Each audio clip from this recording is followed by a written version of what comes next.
Today is Monday. So ಇವತ್ತು Monday actually white colour dress ಹಾಕಬೇಕು ಅಂತ ಹೇಳ್ತಿರ್ತಾರೆ. ಸೊ ನಾನು ಇವತ್ತು ವೈಟ್ ಕಲರ್ ಡ್ರೆಸ್ನ ವೇರ್ ಮಾಡಿದ್ದೀನಿ. ಸೊ ಇವತ್ತಿನ ವಿಡಿಯೋ ಕ್ಲಿಪ್ ಏನಂತ ಅಂದರೆ, ನಾಳೆ ಬೆಳಗ್ಗೆ ಮೇಲೆ ನಮ್ಮದೊಂದು ಬಿಗ್ ಈವೆಂಟ್ನ ಮಾಡ್ತಾಯಿದ್ದೀವಿ. ಸೊ ಆ ಈವೆಂಟ್ ಪರ್ಪಸ್ ಏನಂತಂದರೆ ವೆಯ್ಟ್ ಲಾಸ್, ವೆಯ್ಟ್ ಗೇನ್, ಹೆಲ್ತ್ನ ಚೆನ್ನಾಗಿ ಮಾಡ್ಕೊಳ್ಳೋಕ್ಕಿರ್ಬೋದು.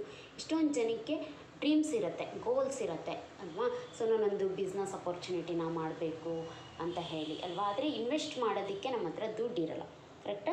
ಸೊ ಇದರಲ್ಲಿ ನೀವು ಒಂದು ಒಳ್ಳೆ ಅಪರ್ಚುನಿಟಿನ ನೀವು ಇದರಲ್ಲಿ ಯೂಸ್ ಮಾಡ್ಕೊಳ್ಬೋದು. ಜೊತೆಗೆ ಫುಲ್ ಟೈಮಲ್ಲಿ ನಾನು ವರ್ಕ್ ಮಾಡ್ತೀನಿ ಅಂದ್ರೂ ಇದರಲ್ಲಿ ಒಂದು ಅಪರ್ಚುನಿಟಿ ಇದೆ. ಸೊ ಈ ಒಂದು ಅಪರ್ಚುನಿಟಿನ ನಾನು ಯೂಸ್ ಮಾಡ್ಕೊಳ್ತಾ ಇದ್ದೀನಿ. ಸೊ ನಿಮಗೆ ಈ ಒಂದು ಅಪರ್ಚುನಿಟಿ ಬಗ್ಗೆ ಹೇಳ್ಕೊಡೋದಕ್ಕೆ ಅಂತ ಹೇಳಿ ನಾಳೆ ಇನ್ವೈಟ್ ಮಾಡ್ತಾಯಿದ್ದೀವಿ. ನಿಮ್ಗೆ ಯಾರಿಗೆಲ್ಲ ಈ ಒಂದು ಅಪರ್ಚುನಿಟಿ ಬಗ್ಗೆ ತಿಳ್ಕೋಬೇಕು, ಈ ಅವಕಾಶನ ಯೂಸ್ ಮಾಡ್ಕೋಬೇಕು ಅಂತ ಅನಿಸುತ್ತೋ, ಇಲ್ಲಿ ಸ್ಕ್ರೀನ್ ಮೇಲೆ ನನ್ನ ನಂಬರ್ನ ಕೊಟ್ಟಿರ್ತೀನಿ. ಇಮಿಡಿಯೇಟ್ಲಿ ಕಾಲ್ ಮಾಡಿ. ಸೊ ಈ ಈವೆಂಟ್ಗೆ ಎನ್ರೋಲ್ಮೆಂಟ್ ಅಂದರೆ ಎಂಟ್ರೆನ್ಸ್ ಫೀಸ್ ಕೂಡ ಇರುತ್ತೆ, ಓಕೆನಾ. ಸೊ ನೀವು ಕಾಲ್ ಮಾಡಿದ್ರೆ ಇದ್ರ ಬಗ್ಗೆ ಕಂಪ್ಲೀಟ್ ಡೀಟೇಲ್ಸ್ನ ನಾನು ನಿಮಗೆ ಕೊಡ್ತೀನಿ. ನಾಳೆ ಬೆಳಗ್ಗೆ 9 ಗಂಟೆಗೆ ಈವೆಂಟ್ ಸ್ಟಾರ್ಟ್ ಆಗುತ್ತೆ. ಓಕೆ, ಎಲ್ಲಿ ಹೇಗೆ ಅಂತ ನಾನಿಲ್ಲಿ ಅಡ್ರೆಸ್ ಕೂಡ ಮೆನ್ಷನ್ ಮಾಡಿರ್ತೀನಿ. ಮಿಸ್ ಮಾಡದೆ ಈ ನಂಬರ್ ಕಾಲ್ ಮಾಡಿ, ನಿಮಗೆ ಡೀಟೇಲ್ಸ್ ಸಿಗುತ್ತೆ. Thank you so much.